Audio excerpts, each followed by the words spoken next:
I'm a 26-year-old woman, and if you'd asked me about my family 5 years ago, I'd have said we were close. We were close. We weren't perfect, but my parents always emphasized hard work, loyalty, and the importance of sticking together through thick and thin.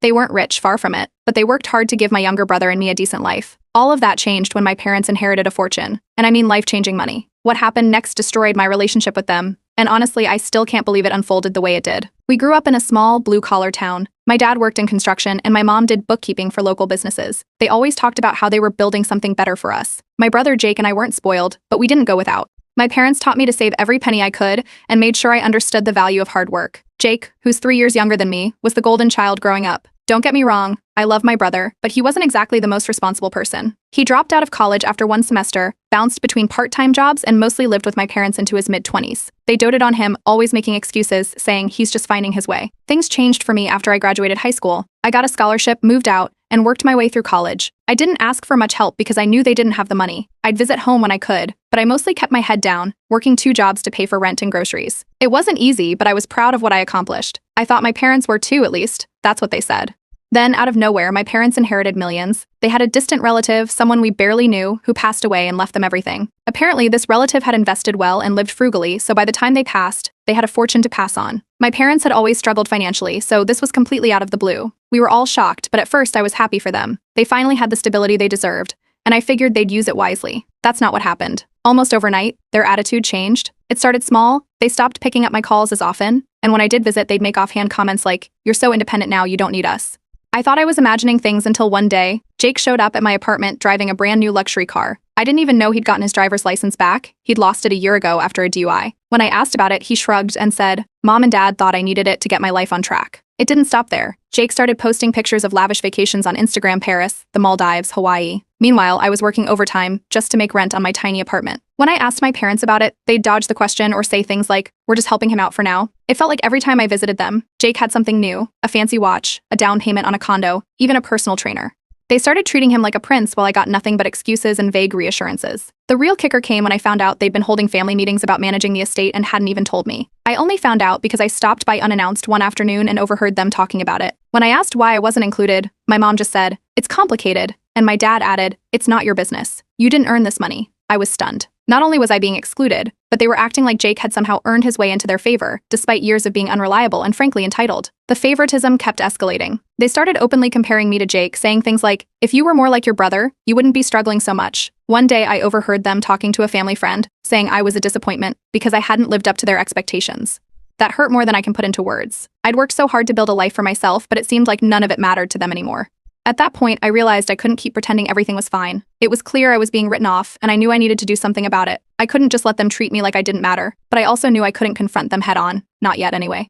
They were too caught up in their newfound wealth to see reason. Instead, I decided to bide my time and figure out exactly what was going on behind the scenes. If they wanted to treat me like I didn't exist, I'd make sure they regretted it. After realizing I'd been pushed to the sidelines, I decided to stop waiting for answers and start finding them myself. If my parents weren't going to include me in discussions about the inheritance, I'd figure out what was going on without their help. I didn't have much to go on at first, but I knew one thing. My parents weren't exactly financial geniuses. This wasn't just a gut feeling. It was based on years of seeing them live paycheck to paycheck and struggle to manage even small sums of money. I had a hunch they were in over their heads. The first step was figuring out the basics of the inheritance. I didn't have access to every detail, but I remembered overhearing the fortune came with certain stipulations. I started digging through public records to see if I could find anything. It didn't take long to discover that the estate was massive, but it wasn't just a pile of cash sitting in a bank account. It included properties, investments, and trust funds, all of which required ongoing management.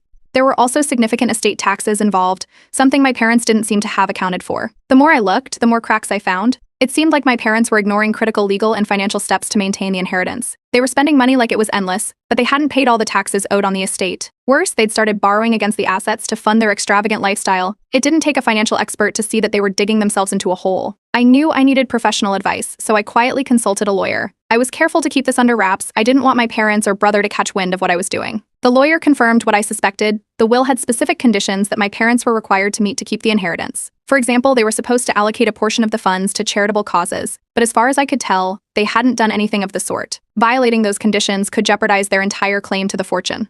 Armed with this information, I decided to test the waters one last time. I visited my parents and tried to have a straightforward conversation about their treatment of me and their financial choices. It didn't go well. They brushed me off, saying I didn't understand the complexities of their situation. My mom even laughed and said I was being jealous of Jake's success. That stung, but I held my ground and warned them about the risks of their reckless spending. They dismissed me outright, acting like I was making things up to cause trouble. It was during this visit that I realized Jake was actively encouraging them to shut me out. He'd made himself indispensable to them, acting as their unofficial financial advisor, even though he had zero qualifications. He was also pushing them to update their will to cut me out entirely, claiming it was only fair since I was ungrateful. That was a new low even for him. That's when I decided I needed more than just knowledge. I needed evidence. My parents had always been careless about paperwork, and I knew they kept important documents in a filing cabinet in the spare bedroom. The next time I visited, I made an excuse to stay late and managed to take photos of anything that seemed relevant. Bank statements, investment reports, and even a copy of the will. It was all there, left unsecured and unorganized. It was almost too easy. Around this time, an unexpected ally came into the picture. My aunt, my dad's sister, reached out to me. She'd noticed the changes in my parents' behavior and wasn't happy about how they were treating me. She didn't want to get directly involved but gave me some valuable information, including details about the charitable stipulations in the will. She also hinted that my parents' reckless spending was starting to raise eyebrows among other relatives. That's when I decided to stir the pot a little. I started planting seeds of doubt among extended family members. I'd casually mention how much my parents were spending or bring up the conditions of the will in passing. It didn't take long for rumors to start spreading. Whispers about their financial recklessness began circulating in the community, adding pressure to their already shaky situation. Jake, of course, wasn't helping matters. During a drunken conversation at a family gathering, he let slip that my parents had taken out a massive loan against one of the properties they'd inherited. He was bragging about how they were leveraging their assets like he was some kind of financial genius, but all it did was confirm that they were living way beyond their means. Then came the breakthrough I was waiting for. While going through the documents I'd collected, I found undeniable proof that my parents hadn't fulfilled key obligations outlined in the will. They were skating on thin ice legally, and it was only a matter of time before it all caught up to them. I decided to speed up the process by filing an anonymous report, prompting an audit of their finances. The fallout was immediate. My parents went into full panic mode as soon as they realized they were under scrutiny. They tried to act like everything was fine, but it was clear they were scrambling. The cracks in their facade were growing, and I knew it was only a matter of time before their house of cards came crashing down. The financial audit triggered by my anonymous report hit my parents harder than I expected. Within weeks, they were contacted by tax officials about discrepancies in their filings. It turned out they hadn't paid nearly enough estate taxes and had misrepresented the value of several inherited assets. The audit uncovered fines, back taxes, and penalties that added up to hundreds of thousands of dollars. For a while, they tried to keep the situation quiet, but it didn't take long for word to get out. My parents weren't exactly subtle with their spending, and people in the community noticed when the flashy vacations and luxury purchases suddenly stopped.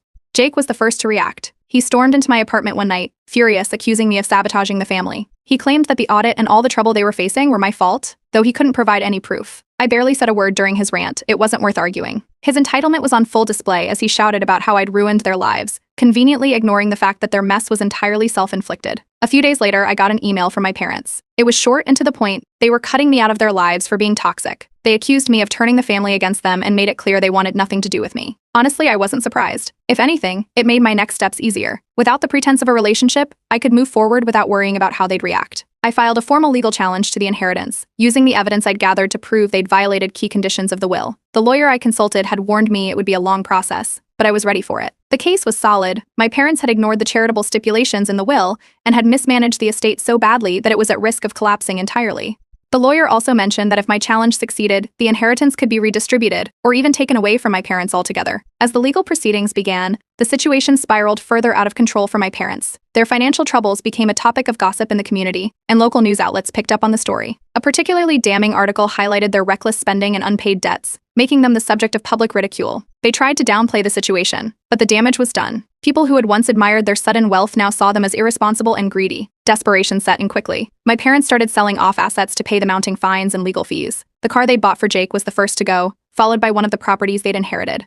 It wasn't enough. The more they sold, the more people noticed, and their reputation continued to crumble. Extended family members who had initially supported them began distancing themselves, realizing how badly they'd mismanaged the inheritance. Jake, meanwhile, was in freefall. Without financial support from my parents, his lavish lifestyle came to an abrupt end. He lost his condo when he couldn't afford the mortgage, and his social media posts shifted from exotic vacations to vague complaints about fake people and jealous haters. It was clear he wasn't handling the situation well, but I wasn't about to step in and help. He'd made his choices, just like my parents had. Through all of this, I stayed quiet. I didn't reach out to defend myself or try to explain my side of the story. I didn't need to. Everything was unfolding exactly as I'd expected. I continued gathering evidence and working with my lawyer, who uncovered even more violations my parents had made. For example, they'd failed to report rental income from one of the properties they'd inherited, which added another layer of legal trouble to their already massive pile of problems. Then, out of nowhere, my parents reached out to me. It wasn't an apology, exactly, more like an attempt to fix the relationship. They claimed they missed me and wanted to start over, but it was clear they were only reaching out because they needed help.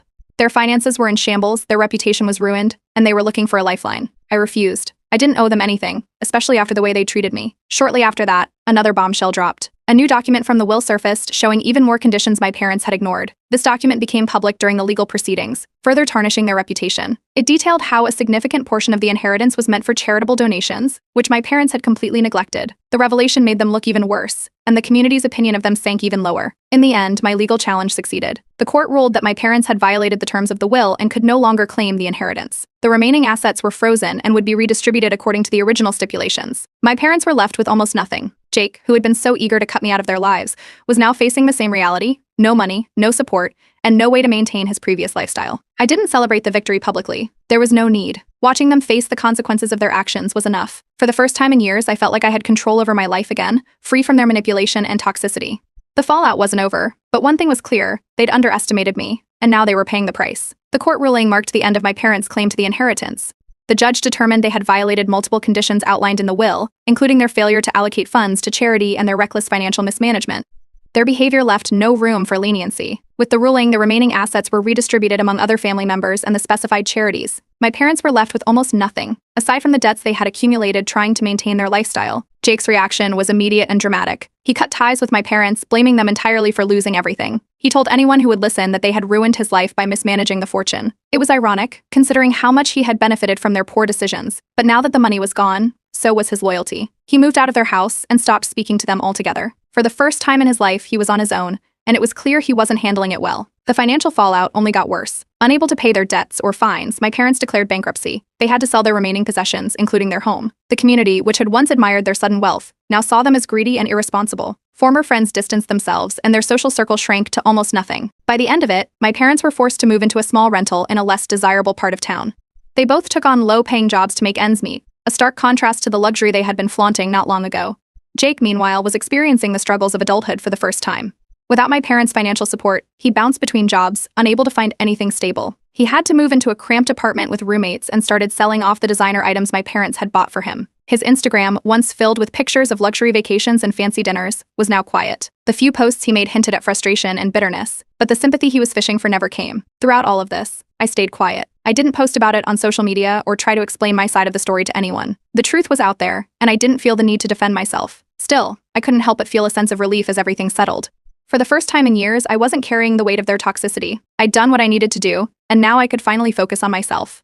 One day, I received a message from a distant cousin. She thanked me for exposing the truth about my parents and shared her own experience of being mistreated by them. It was comforting to know I wasn't alone in what I had gone through.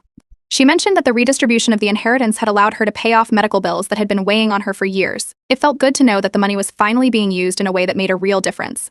As for my parents, their attempts to reconcile continued. They sent a letter claiming they wanted to start fresh and rebuild our relationship. It was filled with apologies, but none of them felt genuine.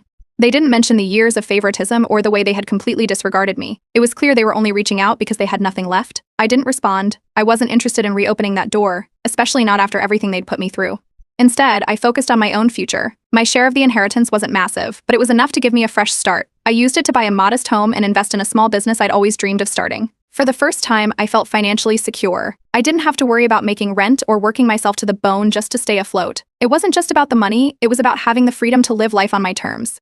In the months that followed, I reflected a lot on everything that had happened. I thought about the lessons my parents had taught me growing up, the importance of hard work, self-reliance, and loyalty, and how they had abandoned those values the moment money entered the picture. Their betrayal hurt, but it also showed me the importance of standing up for myself and refusing to accept less than I deserved. Now I'm building a life without the shadow of my parents' betrayal hanging over me. I've strengthened my relationships with extended family members who supported me, and I've even started making new friends in my community. My business is thriving, and I found a sense of peace I didn't think was possible a year ago. As for my parents and Jake, I don't know what their future holds, and I'm okay with that. They made their choices, and now they're living with the consequences. I don't feel the need to gloat or dwell on their downfall. Knowing that they can no longer enjoy unearned wealth is enough for me. At the end of the day, I'm proud of the person I've become. I've learned that sometimes walking away is the best thing you can do for yourself. I'll always value the lessons I've learned, but I'm leaving the toxicity behind. Life is too short to waste on people who don't value you, and I'm finally free to focus on the things that truly matter. After the court ruling and the redistribution of the inheritance, the ripple effects of my parents' downfall started spreading quickly. Word traveled fast among extended family and old acquaintances, cementing their reputation as reckless and selfish. Relatives who once admired their success began openly criticizing how they'd squandered everything. Friends who had been around during the height of their wealth quietly disappeared. The community didn't see them as victims, they saw them as people who brought this on themselves. Jake's life continued spiraling downward. Without my parents to fund his lifestyle, he jumped from one low-paying job to the next, never staying anywhere for long. He started borrowing money from friends, which caused most of those relationships to fizzle out. His social media, once a highlight reel of luxury, turned into a string of vague complaints and motivational quotes that didn't quite match his situation. There were whispers that he'd been evicted from his apartment and was crashing on friends' couches. His short-term relationships fell apart just as quickly, and his once confident persona began to crack under the weight of reality. My parents didn't fare much better. The bankruptcy left them with no choice but to move into a small, run-down apartment on the edge of town. It was a far cry from the life they'd been flaunting not long ago. They relied on government assistance to cover their basic expenses and took on part-time jobs just to survive. Former neighbors avoided them, and invitations to social events stopped entirely. They went from being the center of attention to being completely isolated. The pressure of their new reality started to take a toll on their relationship. My parents, who had always presented a united front, began blaming each other for their downfall. Arguments became a regular occurrence, and their marriage, already strained, started unraveling. My dad blamed my mom for ignoring the terms of the will, while my mom accused my dad of reckless spending. Their once solid partnership turned into a blame game, with each trying to shift responsibility onto the other. In a desperate attempt to regain some control, my parents tried to file a countersuit against me, claiming I had orchestrated their financial ruin. The case didn't get far. They had no evidence to back their claims, and their mounting legal fees made it impossible for them to pursue it further. The case was thrown out almost as quickly as it was filed, but their attempt to drag me back into their mess only solidified my decision to keep my distance. Amid all this chaos, an unexpected connection emerged. A distant cousin, who had also been excluded by my parents during their short-lived time as wealthy elites, reached out to me. She thanked me for exposing the truth, and shared how she'd been treated dismissively by them when she sought help for her own financial struggles. She mentioned that the redistribution of the inheritance had allowed her to pay off medical bills and start fresh. Hearing her story reminded me that standing up for myself had ripple effects beyond just my own life. While my parents and Jake were struggling, I was finally in a place of stability. The portion of the inheritance I received wasn't massive, but I'd used it wisely. My small business was thriving, and I'd bought a modest home where I could finally feel at peace. I didn't live extravagantly, but for the first time in years, I wasn't constantly worrying about making ends meet. It felt good to know I was building something sustainable. Then, out of nowhere, Jake reached out. He apologized for how he'd treated me during the inheritance fiasco and asked if I could lend him some money to get back on his feet. His tone was softer than I'd ever heard before, but his words rang hollow. I knew this wasn't about reconciliation, it was about desperation. I told him politely but firmly that I couldn't help him. He didn't take it well, accusing me of holding a grudge and refusing to help family. I ended the conversation and haven't heard from him since. Around this time, my parents tried a new tactic, going to the media. They framed themselves as victims of a greedy child who had turned the family against them. The move backfired spectacularly. Local newspapers ran stories not about their claims, but about their attempts to misuse the charitable funds outlined in the will. Public opinion, already against them, turned even harsher. They became a cautionary tale about greed and mismanagement.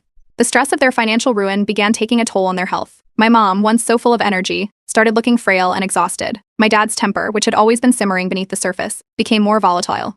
They made one final plea to reconnect with me, framing it as a chance to heal the family. I didn't respond. I knew this was another attempt to pull me back into their mess, and I wasn't going to let it happen.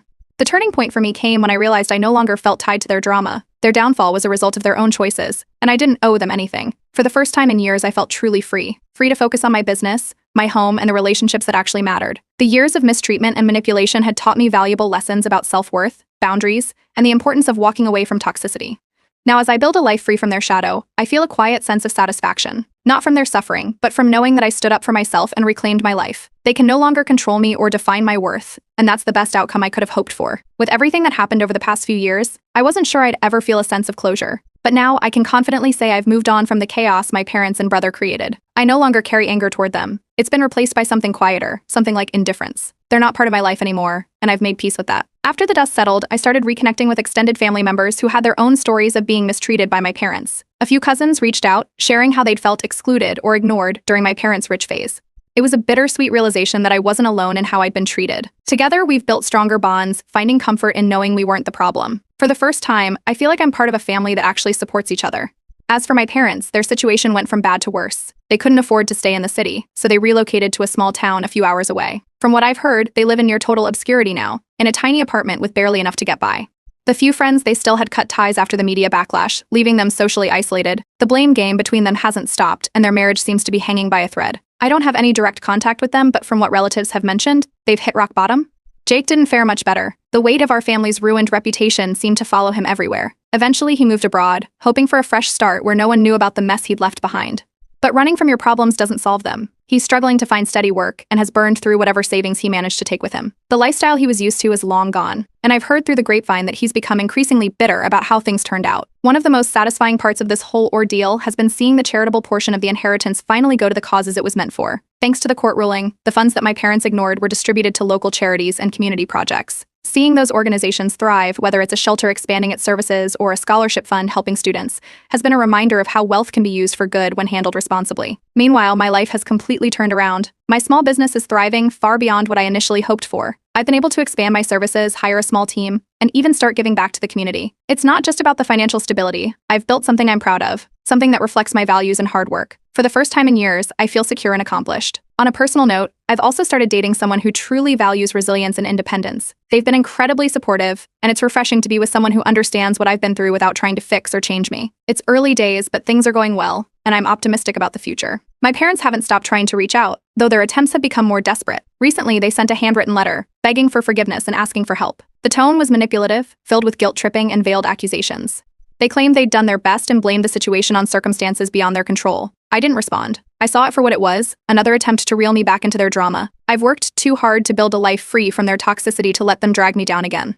In contrast, the community I've built around me now is one of support and understanding. I've made new friends, joined local groups, and found people who genuinely care about me. It's a stark difference from the relationships I had with my parents and brother, where everything felt like a transaction. These connections fill the void that their absence might have left, and I'm grateful for them every day. Jake, however, hasn't let go of his bitterness. He recently posted a long-winded rant on social media, blaming me for the family's downfall. The post was filled with exaggerated claims and outright lies, but it didn't gain much traction. The few comments it received were unsympathetic, with some even calling him out for his entitlement. It was clear he was trying to garner pity, but no one was buying it. Reflecting on everything, I've realized how much I've rediscovered about myself. The lessons my parents claimed to value, hard work, fairness, and self-reliance, are the same ones they abandoned the moment money came into the picture. But they're also the values I've held on to, and they've guided me through this entire journey. In some ways, their betrayal forced me to become stronger and more self-assured than I ever thought possible. The legal case surrounding the inheritance is now officially closed. With my parents losing all avenues for appeal, there's nothing left for them to fight over. The remaining funds have been allocated as intended, and I've decided to donate a portion of my share to causes I care about. It feels like the right way to honor the original intent of the will and create a legacy my parents never could. Looking back, I acknowledge the pain of their betrayal, but I also see the strength it gave me. It taught me to set boundaries, stand up for myself, and recognize my own worth. I'm no longer defined by their actions or the toxic family dynamics I grew up with. Today, my life is peaceful, fulfilling, and entirely my own. I've closed the chapter on that part of my life, and I'm moving forward with clarity and purpose. The past may have shaped me, but it doesn't define me, and I'm determined to build a future that reflects who I've become.